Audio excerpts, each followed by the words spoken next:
in Miami, Florida, and I had my mother and my father both in my life. When I was around 4 years old, my mother, she went her way, and my father was a single. আমি ফ্লোরিডার মিয়ামিতে জন্মেছিলাম, আর সেখানে আমি আমার বাবার সাথে থাকতাম। কারণ যখন আমার 4 বছর বয়স ছিল, আমার মা আমাকে ছেড়ে চলে যান। আমার বাবা ছিলেন একজন সিঙ্গেল পেরেন্ট, আর আমরা ছিলাম এক ভাই এবং এক বোন। মিয়ামিতে আমাদের জীবনযাত্রা খুব একটা সহজ ছিল না।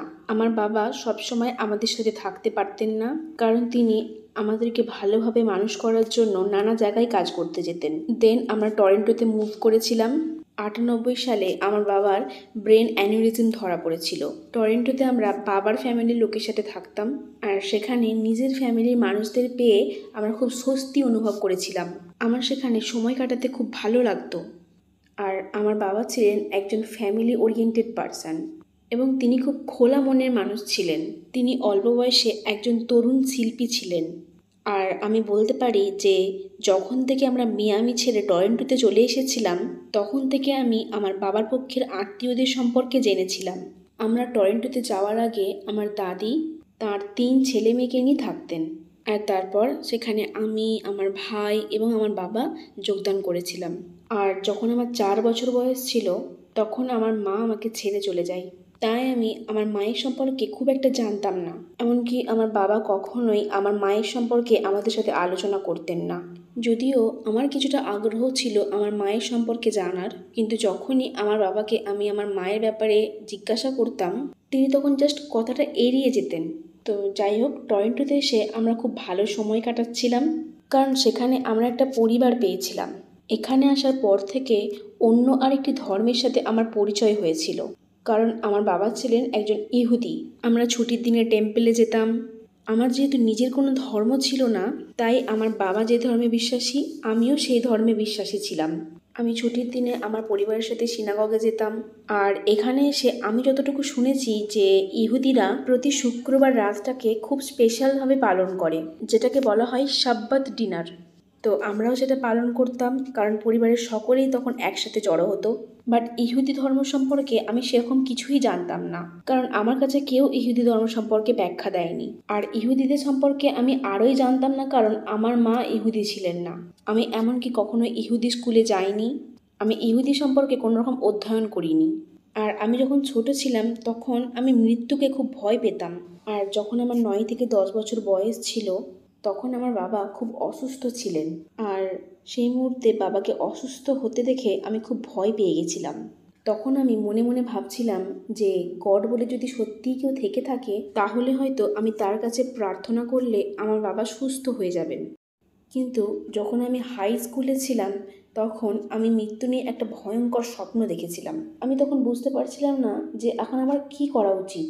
তাই অ্যাকচুয়ালি তখন আমি এনসিএস নামক একটি প্রোগ্রামে যোগদান করেছিলাম, যেই প্রোগ্রামটা বেসিক্যালি বৃহস্পতিবার আয়োজিত হতো। আর সেই প্রোগ্রামে যোগদান করে আমি ইহুদি ধর্ম সম্পর্কে অধ্যয়ন করছিলাম, আর এই ধর্ম সম্পর্কে কিছুটা জানার চেষ্টা করছিলাম, কারণ আমি ভেবেছিলাম আমার জীবনে কিছু স্থিতিশীলতা দরকার, যা আমাকে এক ধরনের নির্দেশনা দেবে।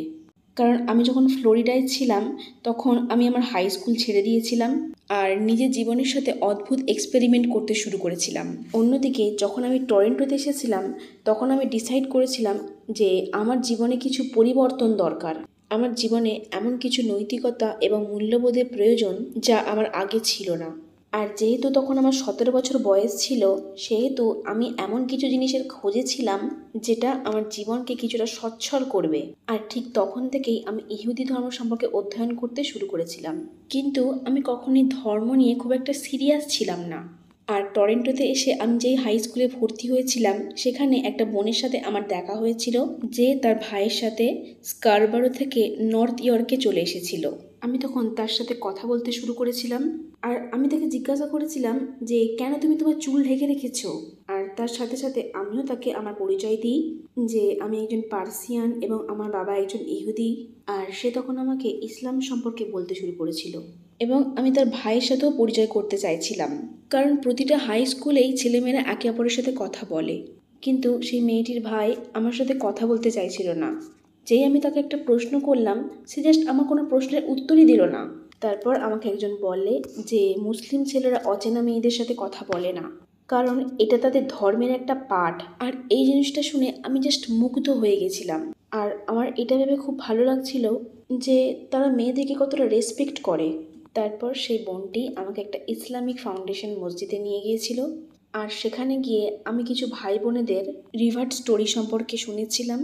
আর আমি ইসলাম সম্পর্কে আরও অনেক কিছু জানতে চেষ্টা করছিলাম। আর তখন থেকেই আমার একটা নতুন জার্নি শুরু হয়েছিল। অলরেডি আমি ইসলামের ভিতরে প্রবেশ করেছিলাম। অবশেষে 2005 সালে মার্চ মাসের শেষের দিকে আমি আমার শাহাদাত ঘোষণা দিয়েছিলাম। আমার 100% বিশ্বাস ছিল যে আমি যা কিছু করছিলাম পুরোপুরি মন থেকে করছিলাম।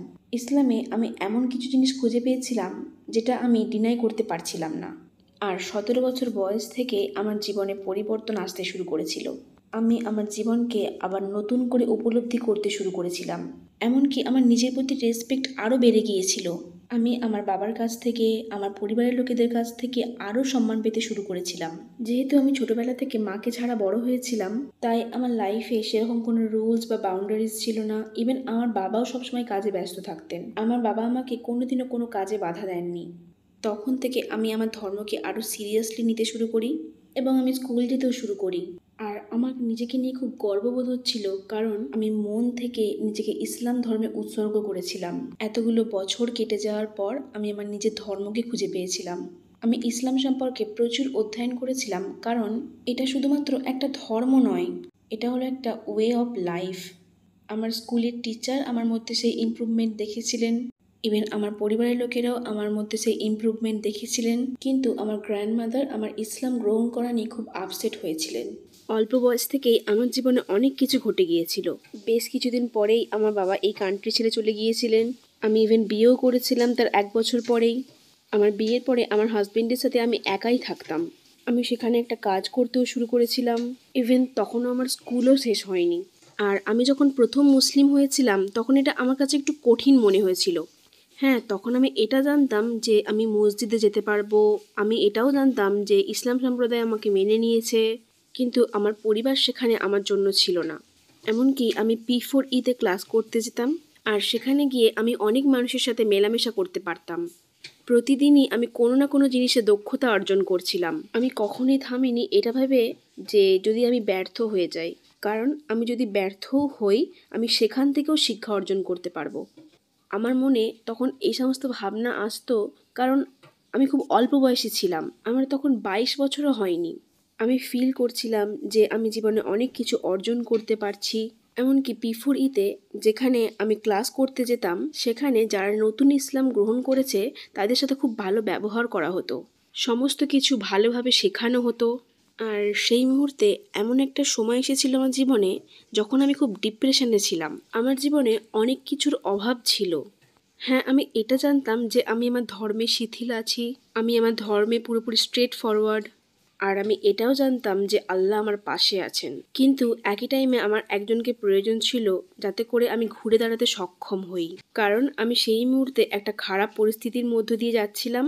কারণ আমার তখন আমার হাজবেন্ডের সাথে ডিভোর্স হয়ে গিয়েছিল। আমি পুরোপুরি একা হয়ে গিয়েছিলাম। আমি এটা জানতাম যে আমার পাশে তখন অনেকেই ছিলেন আমাকে সান্ত্বনা দেওয়ার জন্য। আমি একা বাড়িতে বসে বসে নিজেই নিজেকে বলতাম যে আমি ভালো আছি, আমি একদিন মুভ অন করতে সক্ষম হব। আমাকে নিজের জীবনের একটা গোল সেট করতে হবে, আর আমার যা কিছু প্রয়োজন তা আমাকে নিজেকে পূরণ করতে হবে। আমি এটা বিশ্বাস করতাম যে আমার পাশে কেউ থাকুক আর নাই থাকুক, আল্লাহ সর্বদাই আমার পাশে থাকবেন, আমাকে সর্বদাই সঠিক পথে গাইড করবেন।